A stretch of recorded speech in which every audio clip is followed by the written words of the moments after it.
नमस्कार,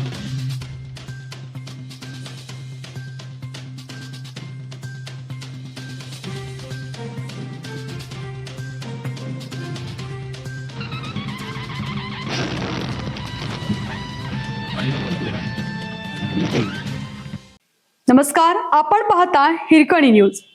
हिरकणी न्यूज प्रत्येक क्षण ताज्या घडामोडी आणि महत्त्वाच्या प्रत्येक बातमीसाठी नेहमी तत्पर. आजऱ्यात निवृत्त प्राध्यापकाच्या घरातून 14 लाखाचे दागिने लंपास. आजरा शहरात चोरट्यांनी निवृत्त प्राध्यापक डॉक्टर नवनाथ शिंदे यांच्या घरातून 14,42,500 रुपयांचे 15 तोळे 6 ग्रॅम वजनाचे सोन्याचे दागिने लंपास केले. याशिवाय आणखीन 2 ठिकाणीही चोरट्यांनी घरं फोडली.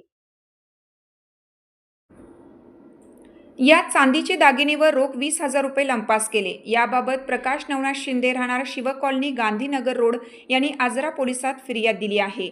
शनिवारी पहाटे 4 ते सकाळी 11 पर्यंत शिव कॉलनी गांधीनगर रोड व आजूबाजूच्या परिसरात या घटना घडल्या.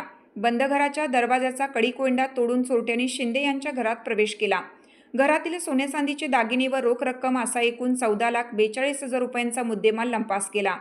युवराज जानबा जाधव यांचे 9.5 ग्रॅम वजनाचे दागिने व 3 तोळे वजनाचे चांदीचे दागिने तसेच संजय यशवंत भोई यांच्या मालकीची 70,000 रुपये किमतीची मोटरसायकल लंपास केली.